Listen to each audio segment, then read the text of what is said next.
नमस्कार दर्शकों, ऐसे न्यूज़ छत्तीसगढ़ में आप सभी का फिर से स्वागत करता हूं। मैं नैहर शैपावले और मेरा कैमरा पर्सन विनोद दास है। दर्शकों, हमारी ऐसे न्यूज़ की टीम पहुंच चुकी है सरगुजा जिला में और यहां एक मेडिकल कॉलेज है, जहां विद्यार्थी लोग जो है डॉक्टरी का पढ़ाई करते हैं। दर्शकों, हम यहां आज इसलिए आए हैं, एक गौटू राम है, प्रतापपुर से बिलोंग करता है। उनका किसी कारणवश कल देहांत हो गया था। उसकी बॉडी को लेकर के यहाँ उनके परिवार के लोग आए हुए हैं देहदान कराने के लिए। उन्होंने पहले ही संकल्पित था, हमारे शरीर छूट जाएगा, हमारी मृत्यु हो जाएगी तो हमें डॉक्टर के पास सौंप देना। तो वहीं दर्शकों, हम कवरेज करने के लिए जा रहे हैं। आज दिखाते हैं गौटू राम को जो है देहदान करने के लिए यहाँ लाए हैं पूरा रिपोर्ट।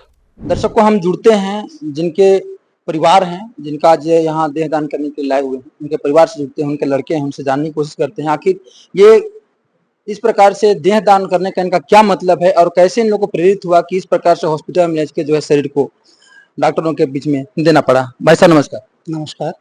आज आपके पिताजी यहाँ देह दान करने के लिए आपके पिताजी को लाए हुए हैं। ऐसे आप लोगों को क्या लगा कि हम यहाँ इनके शरीर को, बॉडी को देह दान करने के लिए दे दें?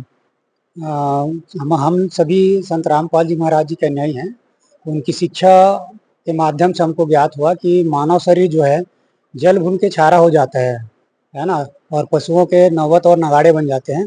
तो गुरुजी ने शिक्षा दिया कि इस देह को भी आप मानव सेवा के लिए प्रदान करें और देह दान करें, जिससे हमारे आने वाली पीढ़ियां डॉक्टर में जो भी बीमारियां हैं उनका अच्छे से इसको पढ़ के स्टडी करके अपना इलाज में योगदान दे सके। इसलिए चिकित्सा क्षेत्र में उत्कृष्ट कार्य करने के लिए गुरुजी हमको प्रेरित करते हैं कि आप अपना बॉडी दान अवश्य करें। इसके लिए आप लोगों को क्या करना पड़ा था? इसके लिए एक फॉर्म रहता है, उसको भरना पड़ता है, और जो थाने से संबंधित है वहाँ से भी एक एनओसी पेपर लेना पड़ता है, और उस हिसाब से फिर एनाटॉमी विभाग में आप एक आवेदन देंगे और उसके हिसाब से फिर ये प्रक्रिया चालू हो जाती है। इस प्रकार से आपने किए हैं, आपके समाज के लोग क्या इस विषय को लेकर कुछ नहीं कहेंगे? समाज में अभी भी सब चीज़ों के लिए जानकारी सही नहीं है, इसलिए वो आज भी अपनी जानकारी का अभाव की वजह से थोड़ा सा विरोध करते हैं, लेकिन उनको बैठ के समझाया जाता है तो वो भी इस मानव सेवा के कार्य के लिए वो भी सहर्ष तैयार हो जाता है। ठीक है भाई साहब, धन्यवाद। धन्यवाद। भाई साहब नमस्कार। नमस्कार। आप कहाँ से हैं? मैं सर ग्राम चंद्रेली से हूँ। ये जो बॉडी शरीर है, इसका आप क्या लगता है? मैं इनका बड़ा बेटा हूँ। आपको कैसे लगा कि हम इस प्रकार से जो है संत रामपाल जी महाराज के शिष्य होने के नाते हॉस्पिटल में इनको देह दान, बॉडी दान करें? क्या लगा आप लोगों को? जी गुरुजी बोले हैं ना, तो यहाँ ही मतलब जैसे सीखने के लिए मिलेगा। बाकी तो उधर तो जला देंगे या गाड़ देंगे, वो तो मिट्टी का मिट्टी रह जाएगा। लेकिन यहाँ आएंगे तो यहाँ बेहतर ढंग से सीखेंगे। तो गुरुजी का यही कहना है, इसीलिए मतलब बॉडी डोनेट मतलब कि करवाते हैं, ताकि अच्छे से सीख करके मतलब कि नए नए डॉक्टर अच्छे से बने, इसलिए। ठीक है भाई साहब, धन्यवाद। जी सर। दर्शकों, हम जुड़ते हैं नर्स से। देख रहे हैं मेरे सामने एक बॉडी रखा हुआ है। आज इनको जो है यहाँ देहदान के लिए संकल्पित था, तो यहाँ देहदान के लिए यहाँ रखा गया है। आज इनका जो है देहदान होगा। ऐसे भी शरीर का अंत होने के बाद शरीर कोई काम का नहीं होता है, तो ये लोग पहले से ही संकल्पित थे।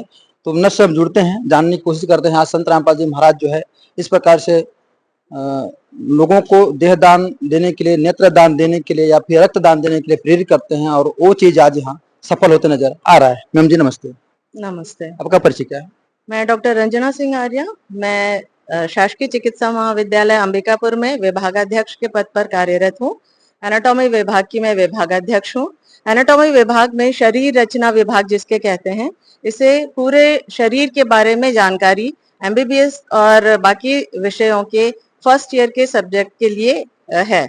इसमें हमें जो ग्रॉस है, जिस चीजों को हम आंख से देख सकते हैं उसको हम ग्रॉस एनाटॉमी बोलते हैं, उसका स्टडी के लिए डिसेक्शन द्वारा डिसेक्शन किया जाता है। डिसेक्शन के लिए हमें मानव देह की आवश्यकता होती है। ये मानव देह को संरक्षित करके रखा जाता है, और जो फर्स्ट ईयर के बच्चे रहते हैं वो प्रैक्टिकल एजुकेशन के लिए, प्रैक्टिकल करने के लिए इस बॉडी को यूज किया जाता है एनाटॉमी विभाग में। उसके साथ ही हमारे यहाँ पीजी स्टूडेंट्स भी है, तो इसका यूज रिसर्च पर्पस के लिए भी किया जाता है। मैम, संत रामपाल जी महाराज के शिष्य हैं, इस प्रकार से हर समाज सेवा में चाहे फिर अन्य क्षेत्र में समाज सुधार के कार्यों में लगे ही रहते हैं, लेकिन इस प्रकार से कार्य करवा रहे हैं संत रामपाल जी महाराज। संत रामपाल जी महाराज के बारे में क्या कहना चाहेंगे? हाँ, मैं ये समझती हूँ कि इस प्रकार की जो प्रेरणा दे रहे हैं, सबसे पहले तो वो बहुत-बहुत धन्यवाद के पात्र हैं और उनके जितने भी अनुयायी हैं, उनसे भी मैं अनुरोध करूँगी कि आप लोग जो ये काम कर रहे हैं, ये बहुत अच्छा काम है। आप डॉक्टर्स बनाने में अपना सहयोग दे रहे हैं और जिनकी बॉडी यहाँ पर आई है, तो हम ये जो डिसेक्शन हॉल जहाँ पर आप लोग खड़े हैं, इस जगह को बोलते हैं, ये ऐसी जगह है where the dead teachers the living. इसका मतलब मृत देह जो है वो बच्चों को पढ़ा रही है, वो बच्चों को सिखा रही है, प्रायोगिक ज्ञान दे रही है।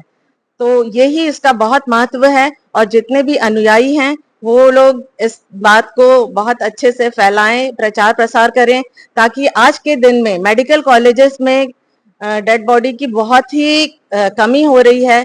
इसी वजह से या तो पुतले से या डमी से या उस माध्यम से, ऑनलाइन माध्यम से उन लोगों को दिखाया जा रहा है। हम हमारे क्षेत्र में बहुत अपने आप को फॉर्चुनेट मानते हैं कि हमारे पास में पर्याप्त देह है कि हमारे यहाँ से जो बच्चे डॉक्टर बन के निकलेंगे, उन लोगों ने सही में बॉडी को अच्छी तरह से देखा है, निरीक्षण परीक्षण किया है, पूर्ण रूप से अध्ययन किया है। तो वो वैसे बच्चे जो आगे जाके डॉक्टर बनेंगे, तो उन लोगों का जो प्रायोगिक ज्ञान है वो समाज को बेहतर ढंग से दे पाएंगे, ऐसा मेरा मानना है। इसीलिए मैं सभी का बहुत बहुत धन्यवाद देती हूँ। परिवार का भी बहुत धन्यवाद, जिन्होंने एक प्रकार से जो सामाजिक आस्था रहती है उसको तोड़ते हुए जो उनका दृढ़ संकल्पित थे, क्योंकि होता क्या है, आदमी स्वयं तो संकल्पित रहता है लेकिन उस संकल्प को पूरा करने की जिम्मेदारी उनके परिवार की रहती है। इसलिए मैं परिवार का बहुत बहुत धन्यवाद अर्पित करती हूँ। ठीक है ma'am, thank you. Thank you. हमें दर्शकों ये वीडियो आप लोगों को कैसे लगा, अपने राय कमेंट्स बॉक्स में जरूर बताइएगा और इस वीडियो को शेयर भी कर देना, ताकि अन्य लोग भी इसी प्रकार से शरीर छूटने के बाद देह दान कर सके और डॉक्टरों की सहायता और सहयोग मिल सके। धन्यवाद।